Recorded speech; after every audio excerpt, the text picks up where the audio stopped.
Metagross Freak here with Transformers, The Last Night, Autobot Squeaks. He is an Autobot Amigo, and he is the new Kid Appeal character because Bumblebee apparently is no longer adorable. I'm not going to beat around the bush with this. This is probably going to be the last Transformers figure I review until Power of the Primes comes out. I have no interest in any of the other Last Night or Robots in Disguise figures, and I have all the Titans Returns characters I want, save for maybe Voyager Optimus. Squeaks is kind of interesting because that is the robot, and he just has a trailer and a robot arm and a gun. So he has like 3 really big accessories. The actual main figure himself is a lot smaller than most deluxe classes, as you're going to see in a minute. He turns into like a Mercedes-Benz scooter, and he has a little trailer that is a repair bay. Chances are you've probably already seen this figure if you've seen like Emgo or PL or Bolt Matrix. So I'm just going to open it up and get into it. Squeaks in robot mode is really cute. He does look like a really good figure. The whole bronze smear is kind of weird, though like literally every figure I found at my local Walmart, because there were like 10 of these all on one shelf, have basically the same kind of color scheme, or not the same color scheme that is, but the same kind of similar wash. So no matter which Squeaks you get, they're all going to look like this. He does have a weird feature of having 2 sets of handlebars, one that come with his vehicle and one that are basically his hands. They store in the trailer, which makes up the other half of him.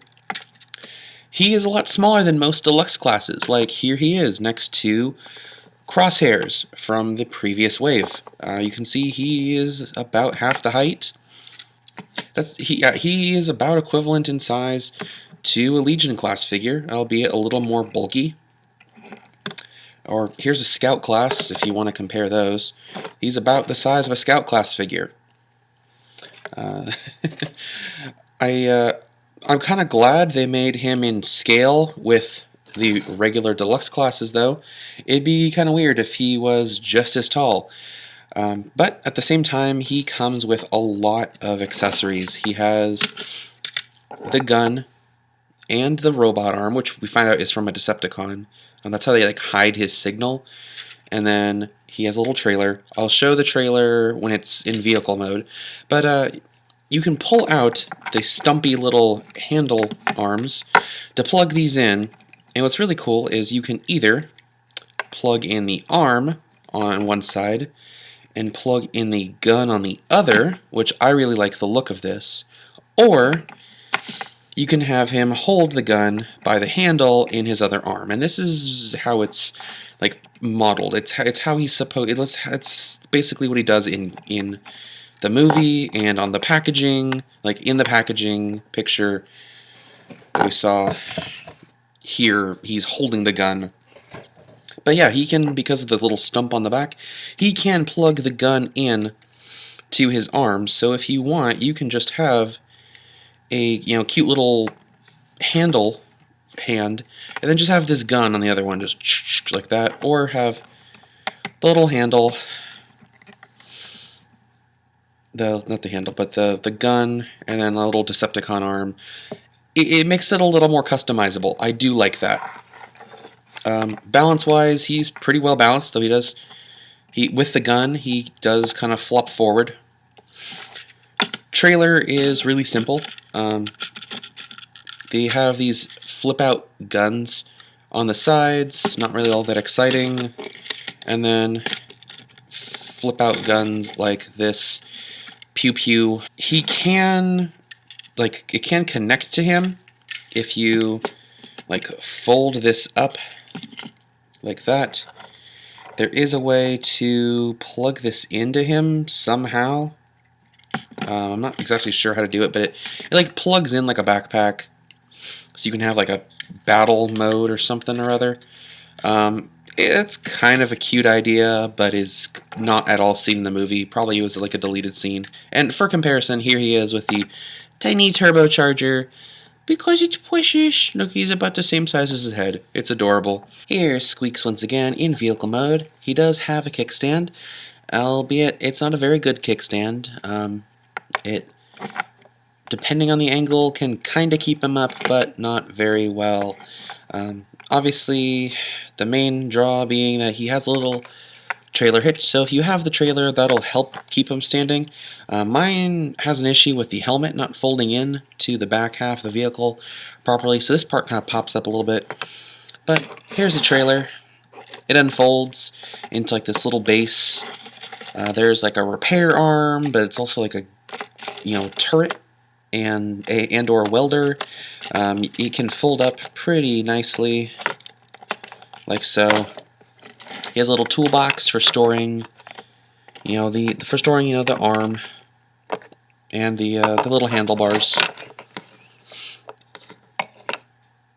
There we go. So he has a little toolbox here for storing the extra arm and the handlebars if you don't want to use those, which is kind of nice. So it's like a little repair bay, mini base, and he can park there. And there we go. Now he stands, and that's kind of nice. Folding it up is really simple. You just have to fold it, lift things up, collapse it, and it literally just collapses on its own.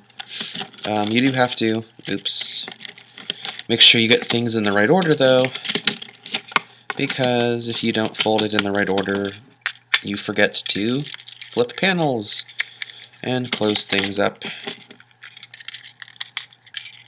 Also, I didn't realize it at first, but the way it connects is to this little peg right there. That's how it connects as a backpack for the gun turret emplacement, though really it's kind of a wasted feature.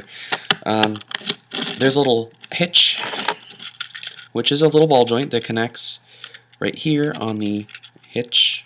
And the little there are little wheels on the bottom of the trailer, so it will roll. And if you get it right, there it is.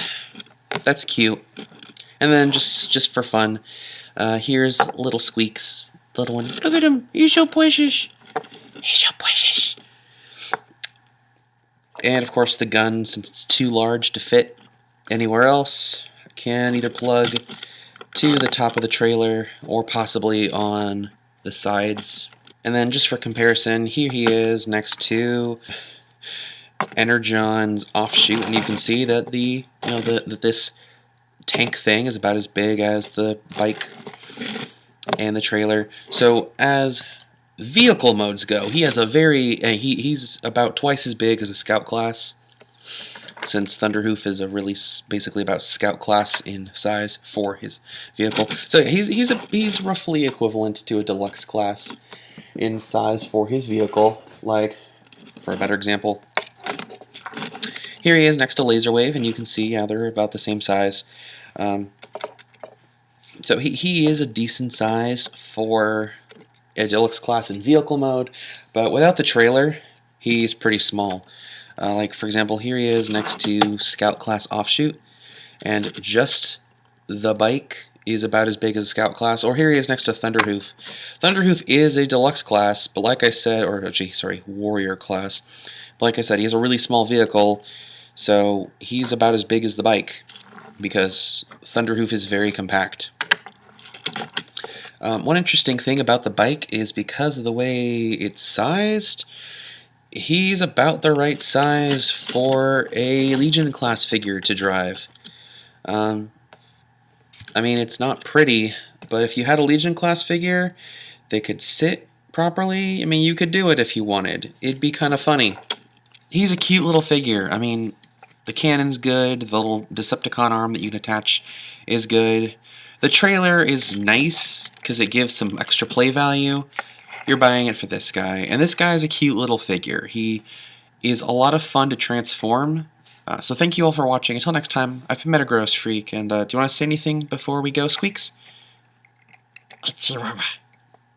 Well said. Okay, well, I'll see you all next time. Bye.